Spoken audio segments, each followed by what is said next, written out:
when they told me I could come and speak here, I thought it was a mistake, and then I met the other speakers, and I was sure it was a mistake. A lot of very impressive stuff, and a lot of very impressive young people doing very impressive things. So I want to depart from the traditional style and tell you guys a story. When I was younger, I was super curious about everything. Why this? Why that? How come? Pretty annoying, I know. Among other things, I like stuff that most kids liked, space, the human body. But there was one thing that I kind of obsessed over, still do today, and that was the idea of fairness.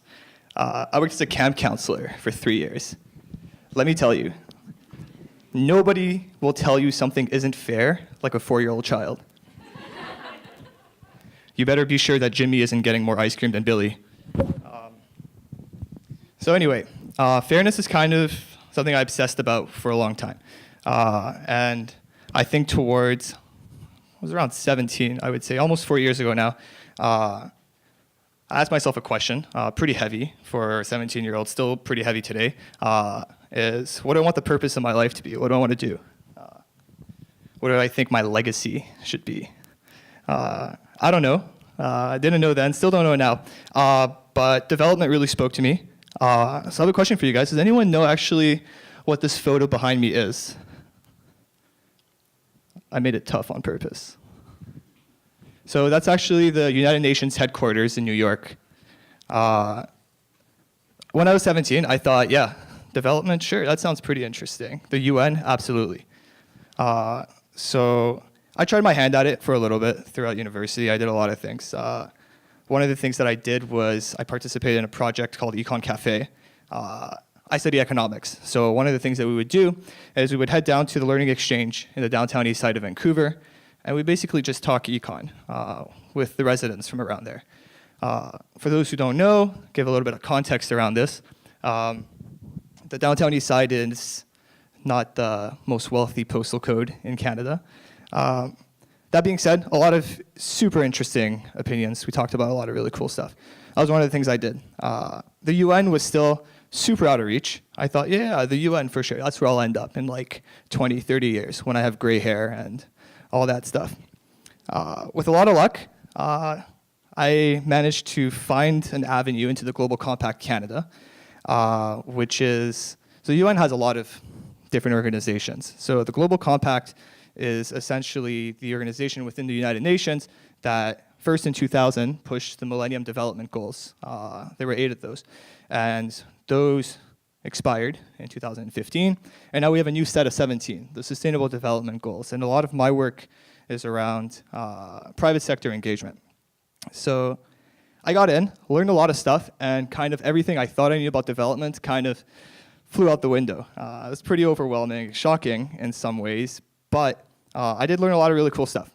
So one of the messages that I hope I can convey to you guys tonight, if there's one thing you guys take away, is that development comes in a ton of different shapes, sizes, and you don't necessarily have to be over there to be involved and to make a difference. So part of our private sector engagement activities that we run taught me one really important thing is that the private sector actually does a lot of really cool stuff, and they do care. So sometimes you hear mining companies or you hear law firms and you're like, oh man, those guys. That's not true. They actually have a lot of really cool stuff. So I'll talk to you guys a little bit about the Sustainable Development Goals. And Karine mentioned that they're a complete set. They're not a menu. You don't get to pick and choose. That is true in concept, but in reality, people do pick and choose. I do too, but I'll keep that to myself. But yeah, the set is actually very interconnected. So a lot of the goals actually do depend on each other. So for example, we talk about life above sea, below sea, and life above land. And we talk about climate action and sustainable consumption and production. All of those kind of fall under the umbrella of sustainable development and environmental sustainability. So really cool facts for you guys. I didn't memorize a lot of these. I should have, but we ran a survey, which the report I think will be out tomorrow. Fingers crossed it's out tomorrow. Things move slow at the UN, but we learned a lot of really cool stuff. So we asked a ton of people around Canada, not necessarily just private sector, but NGOs, government, etc. We asked them, what do you guys think about the goals?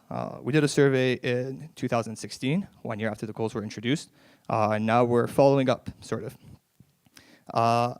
One thing is constant is that Canada actually really does care. And a lot of people are taking concrete actions to achieve the goals. It doesn't necessarily have to be an NGO working on a specific cause, although the work is awesome. You can join an NGO and work in development and do that really cool stuff. But it doesn't mean that if you're another kind of professional, a lawyer, etc. I use the lawyer example a lot because we actually share office space with a law firm, so we're around these guys a lot. Cool guys, I promise. You don't have to exactly be in an NGO or in the government to make things happen. Lawyers do that. Engineers, they do that. Doctors do that. So back to the survey. What do you guys think is kind of like the main priority for Canada? So we actually asked them to rank the Sustainable Development Goals. I know you're not supposed to, sorry, Karine, but we wanted to find out what stuck out to Canadians. And surprise, surprise, climate action is the most important thing. But another really interesting thing in an advanced country like Canada is gender equality. Huge thing, actually. Companies care about that a lot. Part of the reason for that is there's a lot of really cool research coming out recently that actually shows that companies who invest in gender equality actually tend to see higher returns than other companies who don't. So I know it sounds kind of selfish and a little less glorious than saying, yeah, we'll advance gender equality because it's the right thing to do. It is the right thing to do. But it's also the profitable thing to do today. So those are some of the things that we explore.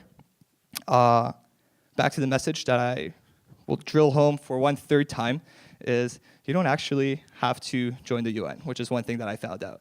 When I was 17, I thought that would be the coolest thing in the world. I'll become Secretary General one day. I kind of want to keep my hair for a little bit longer, so maybe we'll hold off on that. But you don't have to go there. You don't have to go to any of the offices around the world.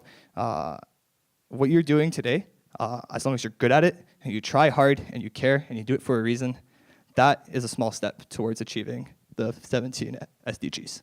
Thank you.